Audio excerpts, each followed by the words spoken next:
Something wasn't right. I had all these mixed emotions and feelings running through my head. Things were going okay, but I found myself feeling gloomy, restless, even anxious. It was so confusing. On top of that, I felt edgy. I knew something was off, but I couldn't put my finger on it. Then it dawned on me. Oh, that's what it is.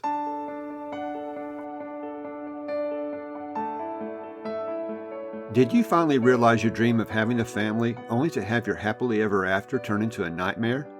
Do you find yourself up late at night wondering why nothing you try as a parent is working? Are you searching for adoption resources and a support team but can't find any? Hi neighbor, welcome to Anchors of Encouragement. I'm Tim Maudlin, husband, adoptive parent, Bible class teacher, and ambassador of encouragement.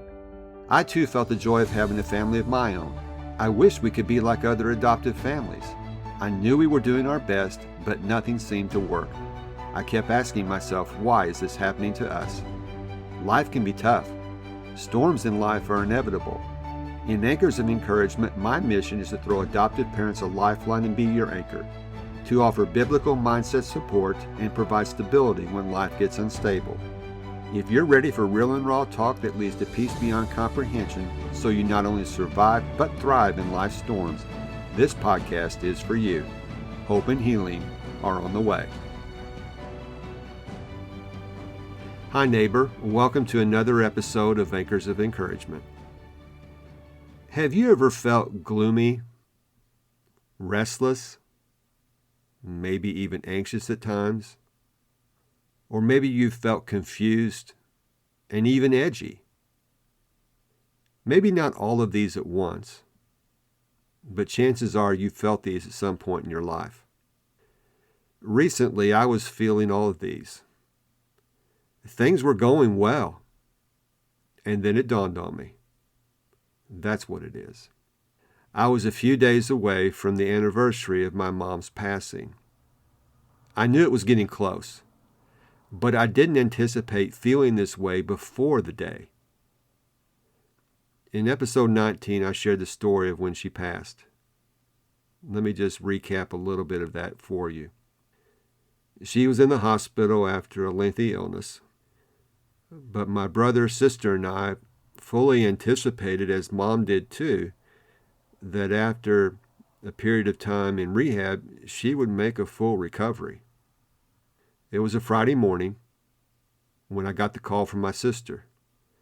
She was at the hospital with my brother, and she said, "You better get here."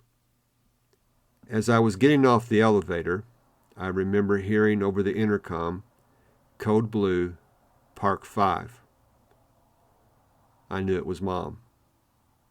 As I rounded the corner, I saw a nurse running toward the end of the hall where her room was. And I said, "That's my mom." When I got into the room, there was a medical team around her, administering CPR. My brother and sister were off to the side. After what seemed like an eternity, my mom's heart started beating again. We were soon informed by the doctor that wasn't going to last long. Mom was too far gone, and it would be a matter of minutes before she passed. With my brother, sister, and I surrounding her bed, my brother holding one hand and me the other, we were with Mom when she took her last breath. That was a difficult day. I saw things I couldn't unsee, but things I would rather not remember. Unfortunately, my body remembered them. If you have ever been through any kind of grief or trauma, your body does not forget. You might try the best in your ability to forget those things, but your body does not forget. It doesn't have to be physical trauma. It could be emotional trauma like I experienced. How does a person navigate those difficult times when grief or trauma rears its head? What's the solution? I've hinted at it already. Let me spell it out for you now. I want to encourage you to grab a pen and paper and write these letters down vertically as I read these words to you. Write the first letter for each of these words. Gloomy, the letter G. Restless, the letter R. Anxious, the letter A. Confused, the letter C. And edgy, the letter E. They spell the word grace. And I can imagine some of you thinking, you want to talk about grace, but you have started this episode with all of these negative feelings and emotions. The reason I did that is because these negative feelings and emotions make it necessary for the person feeling them to show themselves some grace. This podcast is Biblical Mindset Support for Adoptive Parents. As a believer, I imagine most of the people in this audience are thinking about the Bible definition for grace. That is unmerited or undeserved favor. I fully believe in grace, but that's not the grace I want to talk about today. There's another definition for grace which can be summed up in one word: kindness. Most people, me included, are willing to show grace or kindness to everyone but ourselves. When somebody's going through a difficult time, be it trauma or grief or whatever, we're willing to show that kind of grace to them, but not to ourselves. Why is that? I'm not sure that I have a good answer for you, but I want to stress to you that whenever you're going through difficult times, trauma, grief, or whatever, you need to show grace or kindness to yourself. I want to consider with you now 5 ways you can show this kind of grace to yourself. We're going to use the word that you wrote vertically, the word grace. I'm going to share these ways, these steps in a different order, but you can write them out from the word that you already have on your paper. The first way to show grace to yourself, we'll use the letter A. You need to be aware. You need to be aware of what's going on. That's what happened to me. I took a step back and I thought, okay, the anniversary's approaching. This is what's happening. So awareness is a big key. Now I have a second one for this letter. Once you're aware of what's happening, you need to accept it. There's no going around it. You need to own it. Understand this is what's happening, and just accept it. But that leads to the second step. For the letter C, to show yourself grace, have some compassion for yourself. This is what's going on. This is why you're feeling the way you feel. So have some compassion for yourself and be considerate of yourself. There's a reason your body remembered something. It was something that wasn't pleasant. So have some compassion and be considerate for yourself. And when you do that, and this is what I did, once I realized it, that awareness sunk in and I accepted it, I decided to have some compassion and consideration for myself. The third way, I went through this for the letter E.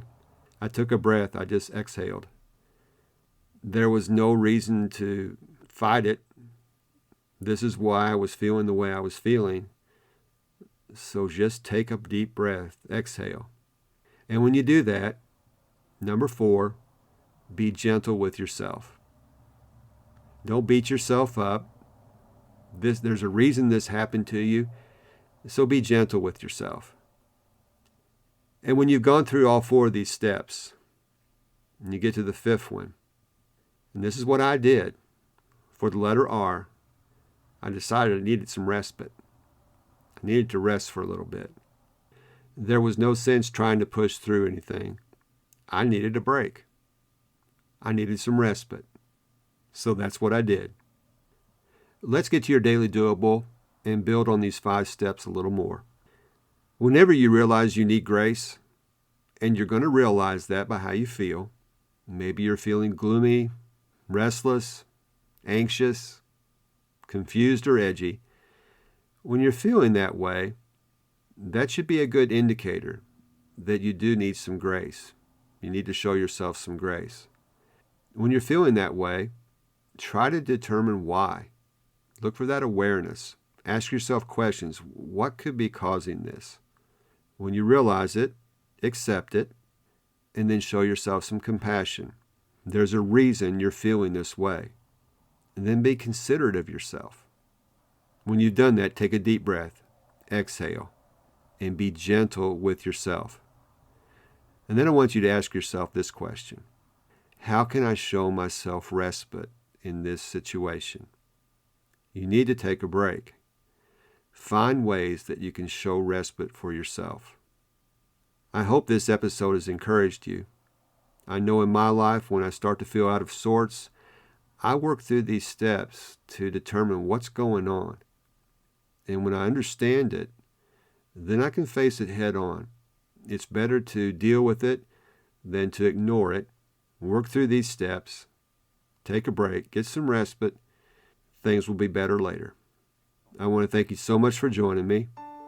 Until next time, this is Tim encouraging you to do what you can now. If this podcast has given you the courage and confidence to face storms in your life, the number one way you can thank me is to leave a written review on Apple Podcasts. Tell a friend about the show. Take a screenshot of this episode and share it in your Instagram stories and tag me at Tim Maudlin. You can also connect with me in my Facebook group, Anchors of Encouragement. So until next time, this is Tim encouraging you to do what you can now.